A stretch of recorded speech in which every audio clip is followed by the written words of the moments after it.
And now from Washington, the Inside Scoop. All the news the government does not want you to hear. Welcome to Inside Scoop, Virginia.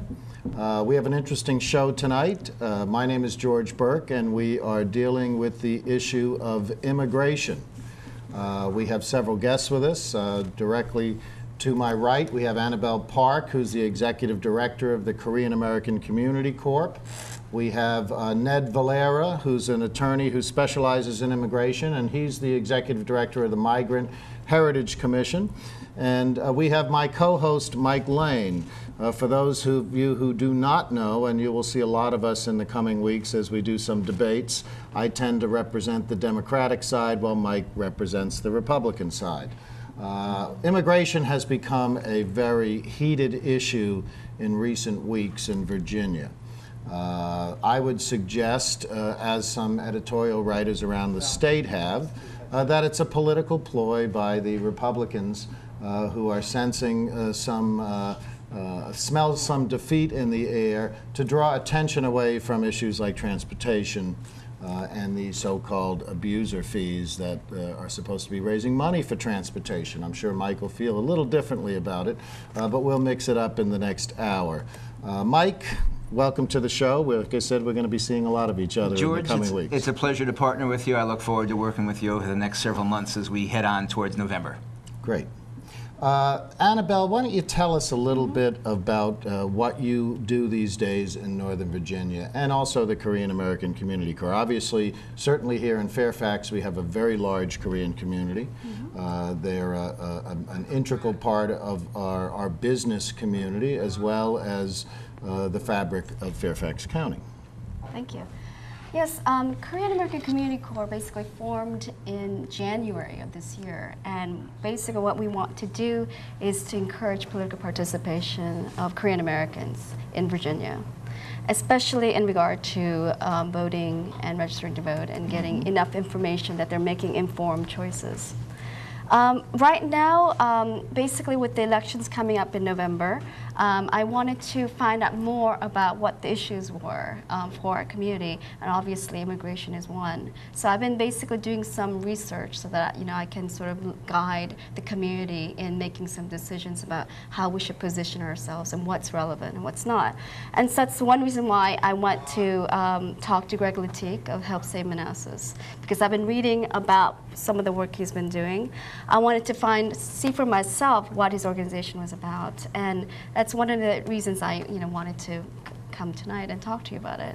I think Mike and I will both agree that both political parties have always worked very hard to woo the Korean community. Yes, they have. Both individual politicians and the parties themselves. And so we welcome your involvement, and hopefully you will preach the Democratic line. Ned, how about tell us a little bit about the Migrant Heritage Commission? Well, first of all, let me thank you. This is my first time to be sandwiched by a Republican and a Democrat, but I'm happy to share my views. Well, basically, the Migrant Heritage Commission is a nonprofit organization that assists specifically Filipino migrants in the DC area. And we have legal resource program where we provide pro bono services for abused and battered spouses. And likewise, we do lectures and seminars on current pending legislations on U.S. immigration laws. And we also have a cultural resource program where we try to share the Filipino culture, for example, because it is our firm belief that this nation, as it is, being a what you call a collage of ethnic nationalities, our culture, our contribution, in fact, enriches the American culture as well. And we have all those various programs and services that helps unify, in general, the migrant community as a whole. We are going to be taking calls tonight from our viewers, and let me give you that number. It is 571-749-1166, and we certainly encourage you to call. Now, I wasn't talking off the top of my head before. If I may, I'm going to read from just a few lines from a couple of editorials. The Washington Post of Sunday.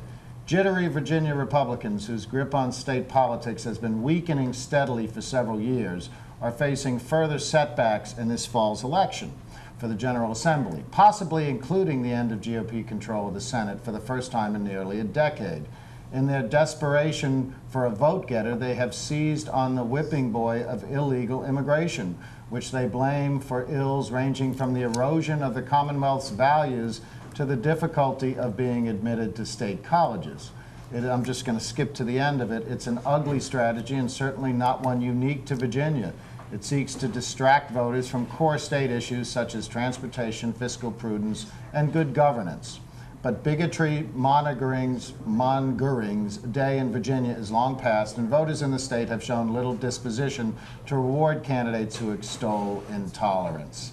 Mike, what do you think about this whole immigration debate? Well, let me comment on what you just read. That's the kind of drivel I'd expect to read in the Washington Post. They're not often in sync with the values of the Commonwealth of Virginia, and this is another example of where they're out. I think they got it, essentially their premise is correct, that there are some issues that Republicans are not doing well on, and they'd like to change the subject to something that they're in sync with the voters on. And certainly cracking down on illegal immigration is one of those things that the voters want to see happen. And so for the Washington Post to call it bigotry and whatever else, it's the Washington Post really that's out of touch. The Republican candidates for the General Assembly are moving in sync with the voters of Virginia. And if there's anything that is perhaps going to persuade the voters that the Republican Party is still prepared to lead and to maintain the majorities in Richmond, this just might be the issue. Let me move to Roanoke, which is certainly not in Northern Virginia, but I'll quote from the Roanoke Times. State Republicans have found a way to divert attention from the flawed transportation plan and its voter repelling bad driver fees, an illegal immigration proposal that would prohibit public colleges and universities from accepting illegal immigrants. There is no basis for the proposal to speak of, no evidence of illegal immigrants taking slots away from applicants who are here legally, no students crying that their applications were denied in favor of illegal immigrants. That's what elections are about, Senator J. O'Brien, R. Fairfax, told the Richmond Times-Dispatch of the proposal. It's a way of telling the public where Republicans are on this issue. If that's really where Republicans are, voters should reject such fear-mongering. A uniform statewide policy on immigration enforcement must be based on reality, not prejudice and fear. Now, I recall when Senator O'Brien was asked at that press conference, they unveiled a series of 4 proposals, I think, many of which are already in many ways embodied in law. But when he was asked as to how many illegal immigrants were taking away slots from Virginia students, he could not answer that question. And as I looked into it a little more deeply, I think you have to prove legal presence in many ways to even get into state universities and colleges. So much of what is being proposed, and I understand it, I mean, the Democrats have their political issues as well. I mean, they're beating the Republicans over the head with the abuser fees, and you and I both know there were some Democrats who voted for it as well. But the Republicans control the legislature, so we can hang that around their neck. Having said that, why all of a sudden have they awakened to the immigration issue? Why didn't they do something in the last session? Well, there have been piecemeal bills, as we all know, George, about immigration, and they've been attacking it essentially piece by piece. And it was this year, in fact, just last month, when they came together as a leadership team, the Senate and the House, and they said, okay, what we're going to do is we're going to put together a comprehensive package here that is going to be immigration reform for the Commonwealth of Virginia. And maybe there are some things in there that solve a small problem, and maybe there are some things in there that address a future problem, as opposed to really getting your handle around the entire thing. But we need to understand there's just so much that a state can do, because immigration is essentially the domain of the federal government. So when it comes time for a locality or a state to address the immigration issue, their hands are tied in terms of the things they can do and ensuring that illegal immigrants do not access the state education system is one of those things that they can do. Is there a demonstrated problem yet? did the good Lord wait for a demonstrated problem on murder before he handed Moses the Ten Commandments that said, "Thou shalt not kill"? As early, I wrote an op-ed piece for a member of Congress I worked for the Times at the time in 1986 for the New York Times. And at that time, if you recall, amnesty was being discussed, et cetera. He was a fairly liberal Democrat from New York City. But his piece, in essence, said that we need to close our borders. And we need to, and if you're a sovereign nation, you need to close the borders. So this was being debated that long ago, and we've had Democrat and Republican administrations, and no one seems to be able to solve it at the federal level. So as a result, it's sort of foisted upon us. And I certainly, understand why it has raised its head as a campaign issue. Obviously, both our parties need issues to run on. Mary Ann from Lorton is on the phone. Mary Ann, what's cooking? Hello? Well, we'll get back to Mary Ann, I guess. But let me just stress a point here, George, Mike. My understanding here is if you raise the issue in a national debate on immigration, for example, I'm so happy that both parties, the Democrats and the Republicans, are in unison with the fact that there is a recognition that the entire immigration system is dysfunctional or is defective. I don't think there's any doubt. But what worries me a lot is that when state proposes a comprehensive immigration package which technically and constitutionally preempts federal immigration law. In other words, I think it is not the function of the state to regulate immigration law, because that would boil down on not only undue delegation of powers, but this is solely the prerogative of the federal government. But I wanted to backtrack a little bit, Mike, because you mentioned about the whole issue of how to deal with the immigration aspects leading to the situation in Manassas, in Prince William County, etc. So what is quite prevalent right now as a view is the illegal immigrants or immigrants themselves, whether legal or illegal, being used as scapegoats for the national Malay, of as if the illegal immigrants or the immigrants are the major element in the increase of crimes, for example. But let us place things in proper perspective, that crimes are committed by individuals regardless of race, regardless of color.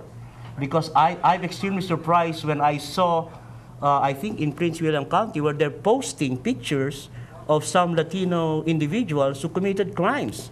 If you do that, you might as well do it to all individuals, because there is no statistics at all that would show that when a Latino, for example, commits a crime, that it is basically what you call as more than 30 or 40% of immigrants commit the crime. So it's diverting the whole issue as if there is a direct correlation between increase of crimes and immigration.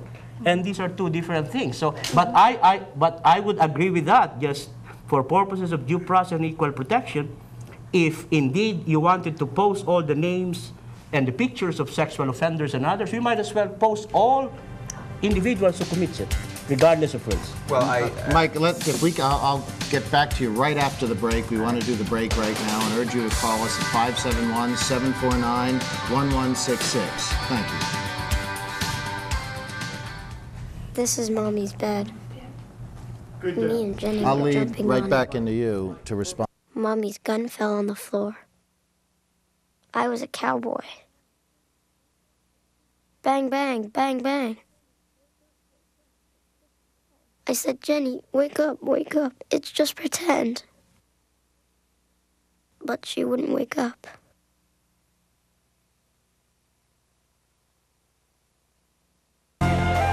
If you give me a fish. If you give someone a fish, you feed them for a day. Teach someone to fish. You feed them for a lifetime. Give me a fish, and you'll feed me for a day. Teach me to fish, and you'll feed me for a lifetime. Through Volunteers of America, you can help change lives in your community.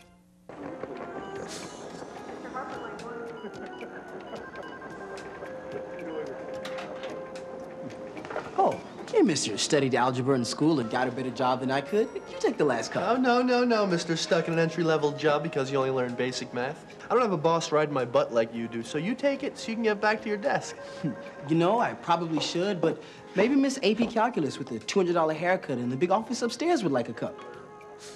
Oh, no, Mr. What was your name again? Never mind, it doesn't matter. I'm too busy doing important things to care. I just came down for some sweet and stir. You know, if my limited math abilities weren't keeping me from getting a better job, I'd quit this afternoon. I don't blame you. But thank goodness you're stuck here because we really need someone to make the coffee.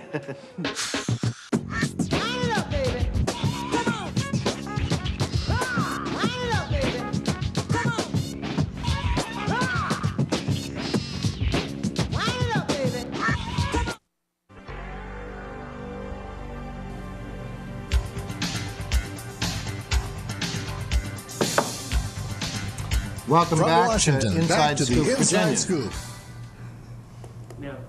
Welcome back to Inside Scoop, Virginia. My name is George Burke. I'm joined by my co-host Mike Lane, as well as Annabel Park, who's the Executive Director of the Korean American Community Corps, and Ned Valera, who's an attorney who specializes in immigration, and he's the Executive Director of the Migrant Heritage Commission. Mike, when I so abruptly cut you off for the commercial, you were raring to go. What's happening? Let me follow up on a few things Ned said, and you actually made a number of points that I find myself in strong agreement with. So there's not a problem there. I would take issue with maybe one thing and elaborate on one other thing. The first is, as I understand it, the people who are singling out perhaps criminals are not singling out people, to my knowledge, based on their race as much as they're singling them out based on their illegal immigration status. And to that extent, anybody from any country who happens to be an illegal immigrant, who happens to have committed the crime, ought to make the Hall of Shame and be up there, be they from Eastern European countries or Latino countries or African countries or Asian countries or whatever. There should be no discrimination, no pointing at any given particular ethnic group, when in fact what their objective is to identify difficulties associated with the illegal immigrant community, not with any particular ethnic community. So that's the last thing. Yeah. So that's precisely the point. This is the main problem, is there seems to be a misnomer or a mistaken analysis where there are no proven statistics at all that there is a direct relationship or there is a direct correlation between increasing crimes and illegal immigration or immigration itself. I, for one, is in favor of kicking out immigrants who commits crime in this country.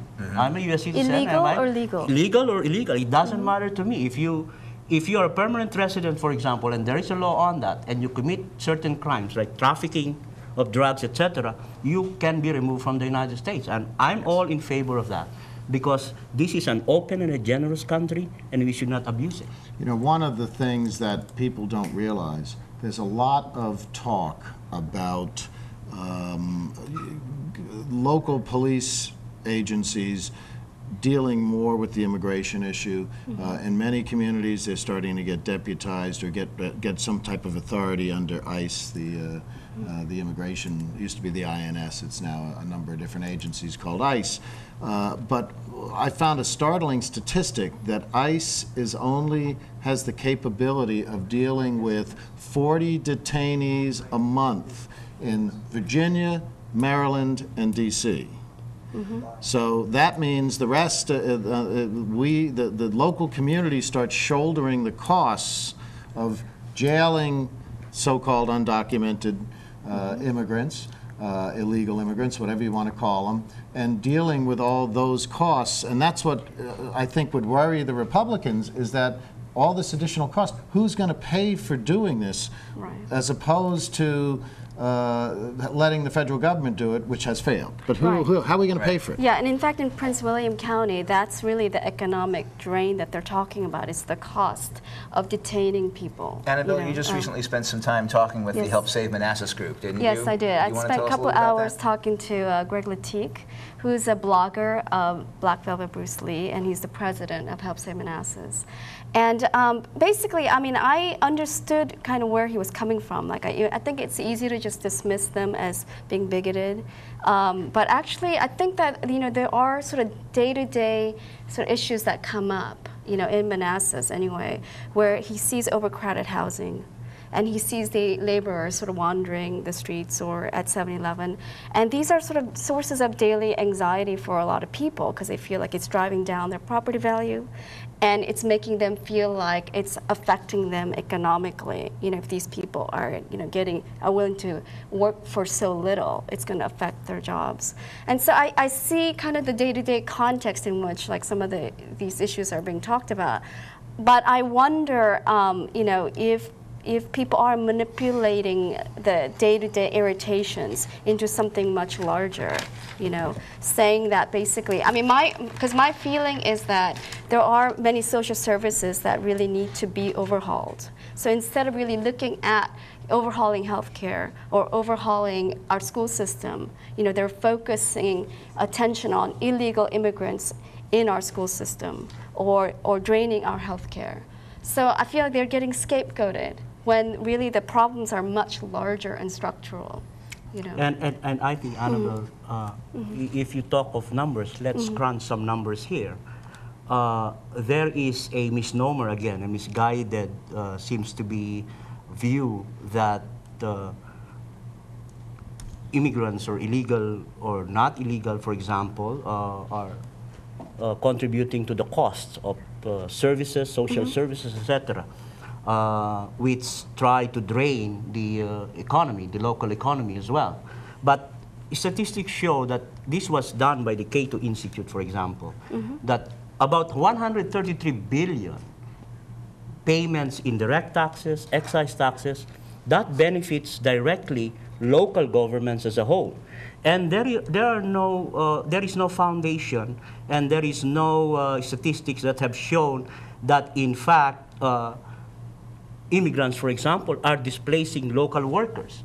But what the statistics shows basically is that we are talking of jobs where Americans are not willing to take those jobs or overqualified to take those jobs. For example, or are not willing to take them at the wages that are being offered when somebody else will. Correct. Now, for example, let us take the Bureau of Labor Statistics.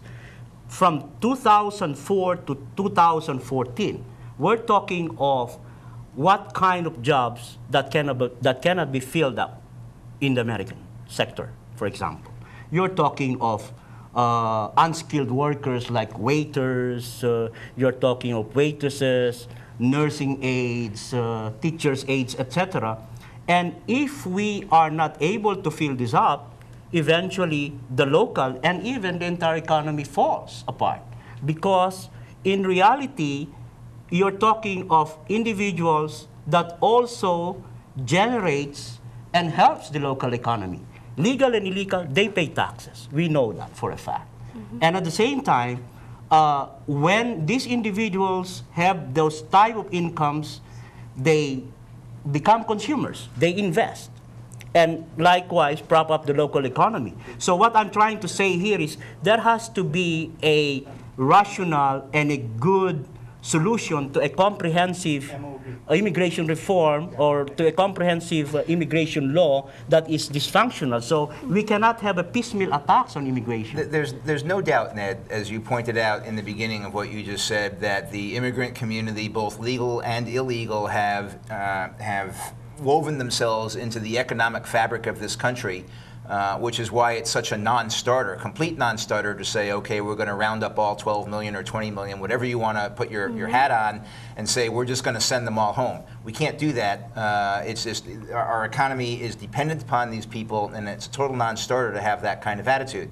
But I don't think that's what the issues are that are being proposed either in Richmond in the General Assembly or by some of the localities, starting with Prince William County. They're not saying round them all up and deport them. They're saying we're going to save the money that we are spending on supporting these people as members of our society by essentially becoming a jurisdiction that is not as hospitable, as perhaps open-armed as other jurisdictions might be. And it's up to them to decide what the trade-off is in terms of, will their small businesses be able to get the workers that they need? Will they save more money and be able to rebate in taxes when they're not paying hospital bills, when they're not paying education bills, when they're not paying incarceration bills, those kinds of things. But that's a locality decision for that kind of thing. I am in complete agreement with you, though, that when the state and the locality attacks this program, it is sort of a piecemeal thing. It's all they can do. The real solution is the global solution that comes from the federal government. And so far, since Simpson-Mazzoli back in the mid-'80s, we haven't seen any administration, Republican or Democrat, take the issue seriously. You know, there are several approaches here. Corey Stewart took issue with, the chairman of the board in Prince William took issue with Jerry Conley and the Fairfax County Board, because they don't want to build these walls or put these barriers up that Prince William apparently wants to do. But certainly we have seen a lot of immigration into Fairfax County. 25 years ago, the county was about 13–14% foreign-born. Today it's over 40%. Our schools are minority schools in Fairfax County, yet Fairfax County remains the wealthiest large county in the nation per capita income. Its schools continue to rate very close to the top. The economy in Fairfax is booming. Even with this mortgage crunch, I don't see housing prices going down a lot. There are issues in Fairfax, certainly, and certainly we have the so-called boarding house, rooming house issues, et cetera, but they're approaching it from dealing with the outcome, solving the problem where it occurs. Using zoning laws, using what they call a strike force to go in and say there are too many people living in this home who are not related and you cannot do it, or coming in and saying you've walled off these rooms and walled off these locations, that's illegal, and shutting it down. They also, their police, when they do arrest someone, et cetera, of anyone, all citizens, they'll check and see whether they're on the ICE detainer list. But they're doing it in what I would view as a responsible way. Right. I think it's long-sighted, too. I guess that's the problem with Manassas and some of the other counties, like Prince William, is that they're taking a very short-sighted view, and I feel like the Fairfax County is taking a more long-sighted view. Fairfax has had an issue, has had immigrants for many years. Prince William, it's a much more recent. So the numbers are more recent in Prince William. Yeah, and I'd like to get back to that, but we have to take a break right now. Please call us at 571-749-1166. Thank you for watching. We'll be right back.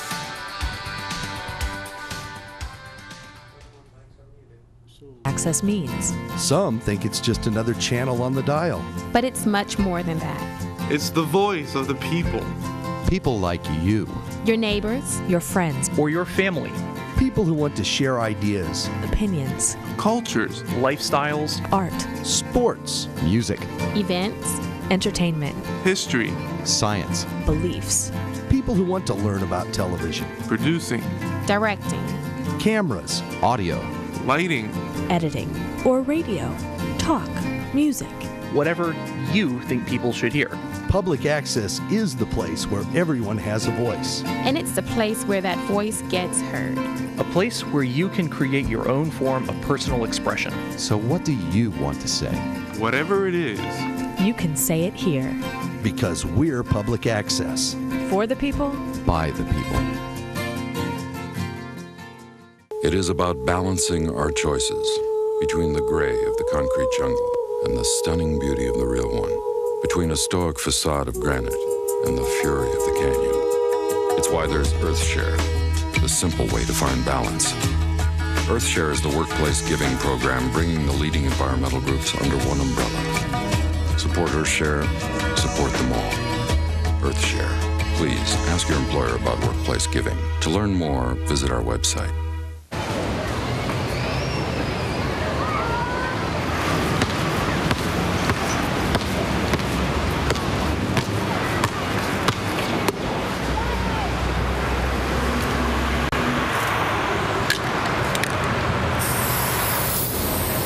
Thousands of kids in this country have everything it takes to go to college, except the money.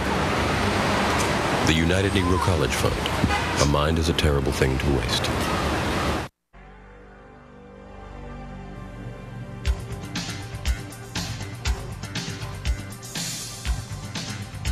From Washington, back to the Inside Scoop.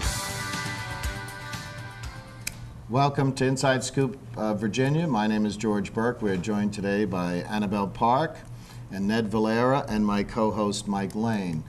We're talking about immigration, and feel free to call us at 571-749-1166. One of the issues that concerns me about the whole immigration debate is the civil liberties issue, where people are going to be detained on the streets like they're in a former communist bloc country and being asked to show your papers.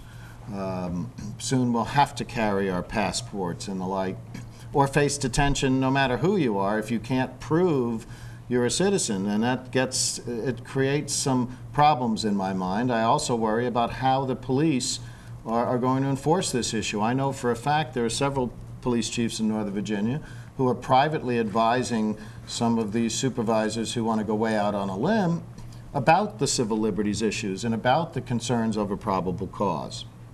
And it's worrisome, and we're a nation of immigrants. You know, my grandparents came over from Ireland in the 20s, you know, and they didn't have anything in their pockets. They came through Ellis Island, and you know, the family has blossomed since. And you know, when people talk about illegal immigration, they tend to think of people of color, but there's still some Irishmen coming in through Canada from time to time in the back seat of a car and not being asked a single question. The East Europeans are probably the biggest offenders on the illegal immigration. Right. Actually, little less than half are not from Central America, you know, the illegal immigrants.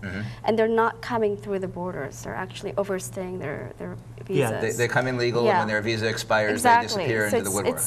Little less than half. So it's not as if all the illegal immigrants are from Central America. But Annabel, but of course, the 12 million, the biggest bulk of the 12 million undocumented immigrants comes from the Latin American countries, probably. Little more than half. 4 or 5 million from Mexico. But I think it's exaggerated. I think the perception that it's all from down there is exaggerated. No, it's not all from down there. Yeah. But I want to actually just point out, I mean, one thing, I don't know if you are, but I'm a naturalized citizen. I'm an immigrant.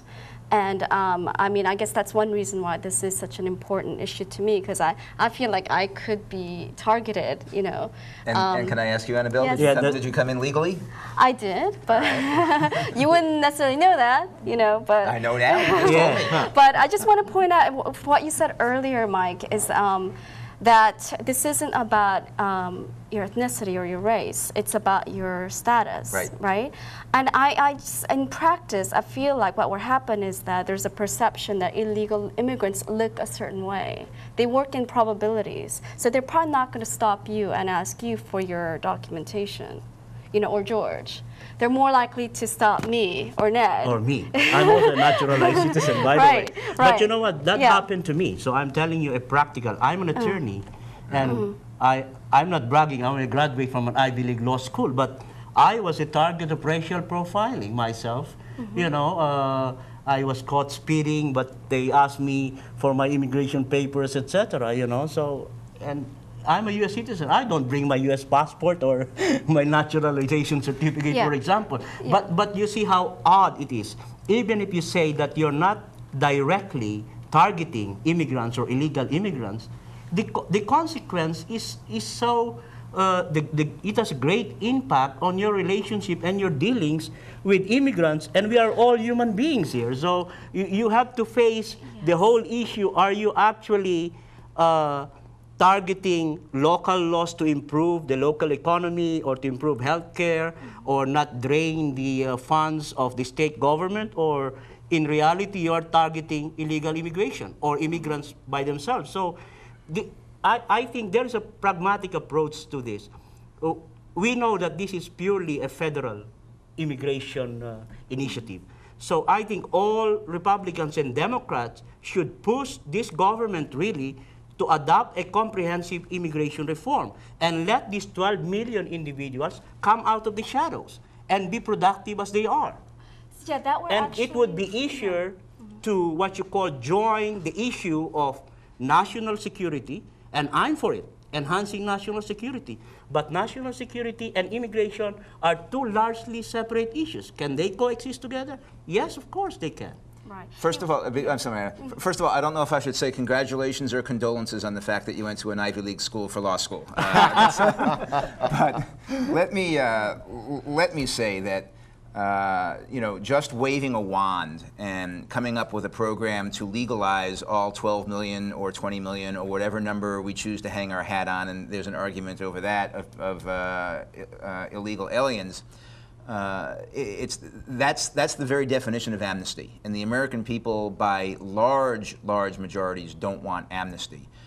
What they want is some sort of controlled program where we can give, I think, people a path to citizenship, but we argue over how many hoops they're going to have to jump through to get to that path to citizenship.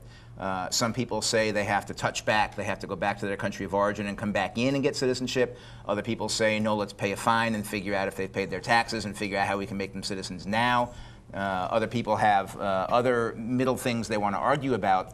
But the key here, Ned, is just that we can't just wave a wand and go amnesty for all 12 million or whatever the number is, because the American people don't, even Democrats and Republicans don't want total amnesty. That's not the solution. Yeah, but Mike, let me just rectify that. We are not calling for amnesty. If you examine closely all the bills from the Senate and Congressional, there is no blanket amnesty there. In fact, most individuals pass through a system, pass through a process. By amnesty, by legal definition, it means you are given or giving an illegal immigrant, for example, automatically that grant of permanent residence or citizenship. And this is not the case. There is a process.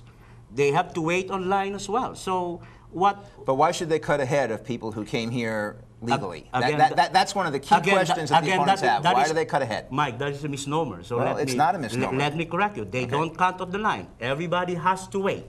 If, for example, a comprehensive immigration reform is passed, people who come out of the shadows, they don't go first online. They have to go through the particular specific process. What is a particular specific process, for example? Filing of the applications, filing of petitions.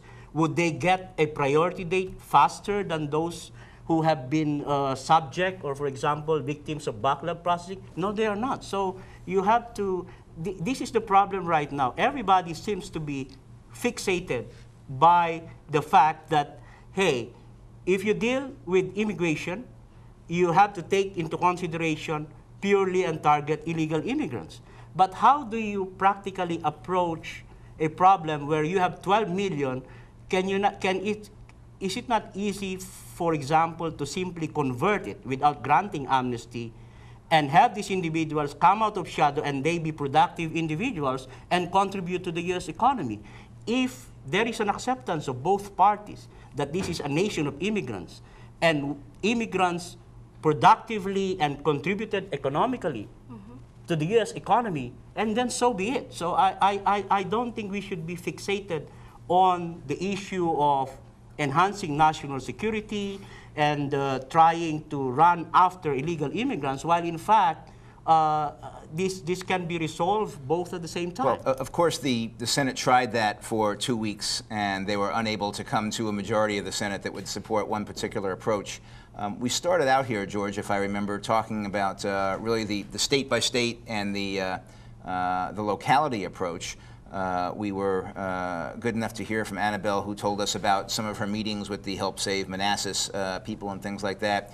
I'd be interested, Annabel, in your views as to what is being proposed for the General Assembly next January, February, and March when they meet down in Richmond about the particular proposals If you think they are unfair, if you think they are, if you think they're reasonable, how do you view those particular things? Yeah, I mean, I think that my position on the state level, packages of resolutions, and even the federal level, I feel like we have to really answer the central question. I think we're avoiding the central question. It's like, how do we want to live as a society? Do we want to live in a Virginia where the police is basically being empowered to do all sorts of things that might violate civil liberties, like racial profiling, and burdening them? Do we want to live in that kind of Virginia? And I think that most Virginians wouldn't want a police state in order to solve some of these more. They don't, and I haven't read. In fact, I'm not even sure they've been written, other than broad outlines, the proposals for the General Assembly coming up next year. But as I understand what Manassas has done. Or not Manassas, what Prince William County has done, they were very careful in their directions to staff and saying, okay, we only want to do this when you have reasonable cause to suspect somebody of perhaps being in an illegal status, and so you, staff, come up with some guidelines to bring back to us that is your take, you're the professionals, your take on how you would think reasonable cause would present itself and what you can do. Does that make you feel better if that was part of it, protecting civil liberties, or do you still have an uneasy feeling about this? I definitely have an uneasy feeling about it, because I feel like it's a creation of a certain social climate, in which you feel like there are people we need to simply expel from our communities, and they're around us, and there's no sign hanging over them.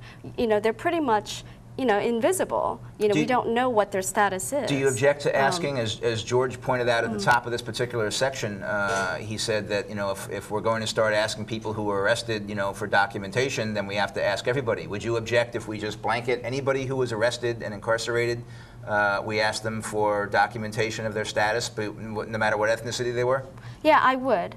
Because it's such a departure from what we have now. And I think that we have to think about what kind of social climate we are going to create with that kind of policy, and how that's going to affect other things like our economy, where businesses want to set up office and factories in Virginia in that kind of social climate. And I don't think so, because a lot of businesses are attracted to Northern Virginia right now exactly because of cultural diversity. It gives Virginia such an economic edge. To have that diversity. Let's go back to this legislative package for a minute. In the 2007 session of the legislature, there were 28 bills introduced on immigration that covered all of the things that are in this Republican plan this year. I don't understand why it didn't pass last year. Only 2 bills passed, and they were in essence the same bill, passed both the House and the Senate, which makes it a crime to confiscate immigration documents for extortion purposes. So what makes the Republican leadership think that all of a sudden this stuff's going to pass next year when it all failed this year? And they're probably going to have lesser numbers next year in terms of Republicans in the House and certainly in the Senate. George, you and I both know that things work their way through the legislature based on the priority profile that they have and the amount of press that they're getting. And holding a press conference and announcing it as your agenda elevates the profile and enhances the ability to get through. Let's not forget, this is not historically in Virginia a Republican versus a Democratic issue. A couple years ago, it was Democratic Senator Leslie Byrne from right here in Fairfax County that introduced legislation to ban too many people from, not the same family, from living together under the same household. That was a significant Democratic initiative. Down in Prince William, where we have the issue that we're discussing now, the resolutions that they're trying to work out and see how it went through there unanimously with the full support of all the Democrats that are on the Prince William Board of Supervisors down there. So, Mike, we'll get back to this. Hold on, gentlemen. We'll get back to this after the break. And thank you very much for watching, and we'll see you in 2 minutes.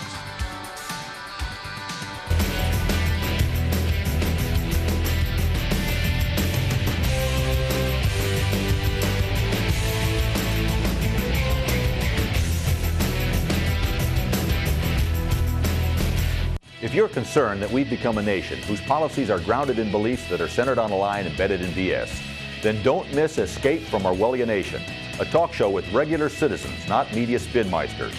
Uncle Sam wants you to watch, right here on Channel 10.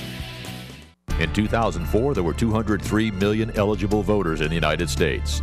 Of these, about 62 million voted for Bush, 59 million for Kerry, a little more than 1 million for other candidates, and nearly 81 million eligible voters didn't bother to vote at all, in essence voting for nobody.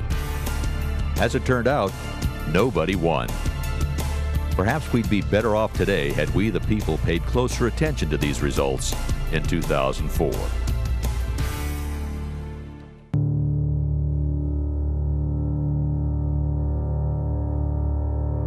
History has demonstrated that violence only begets greater violence, and injustice only begets greater injustice. This is not the tradition of our great nation. This is not how we want the United States to be known around the world.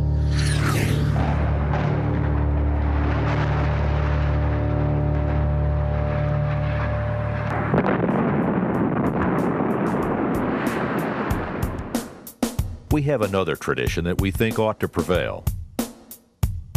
One that is more just and more powerful. There is a better way. If we truly want peace and security, then we must work hard for justice.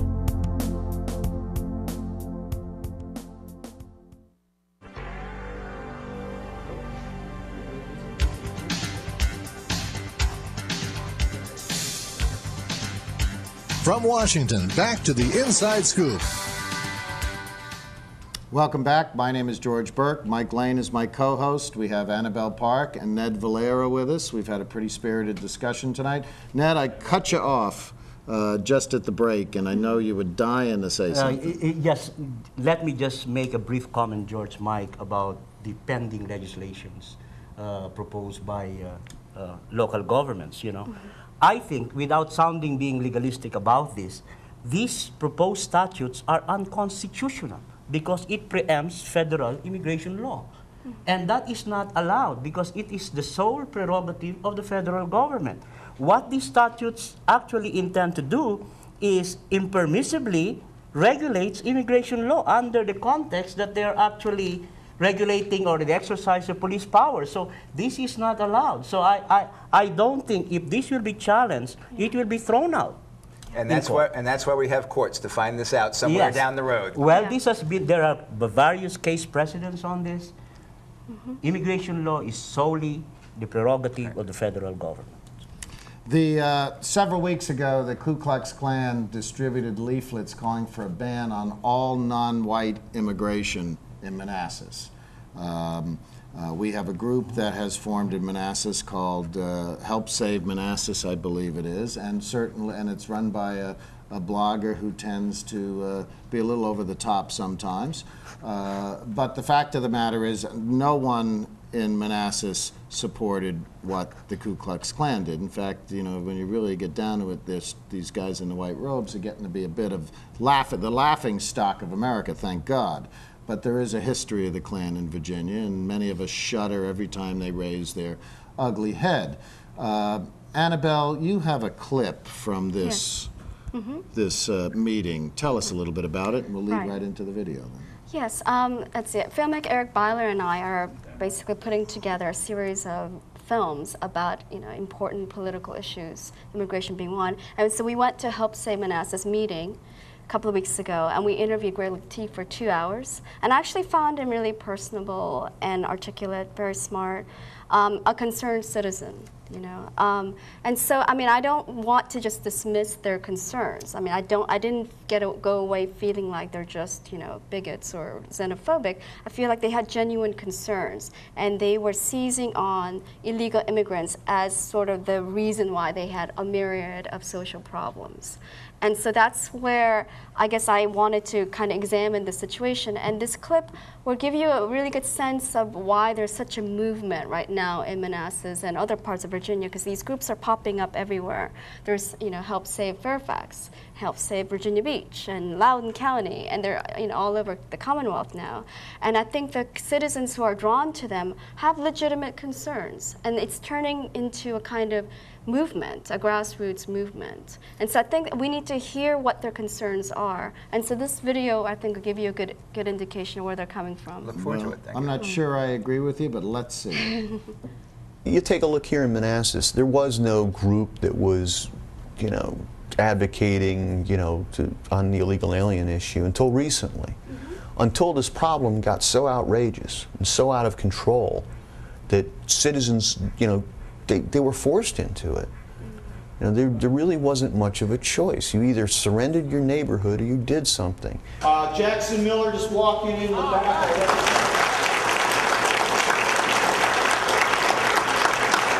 Standing next to him is our the Republican challenger in the 29th district, Bob Fitzsimmons. Short of creating a police state, you cannot ensure that there are no illegal aliens, and no one would tolerate there being a police state. But there's a lot that can be done. Last month, because of the efforts of Greg Latique and all of you, we deported 56 illegal immigrants.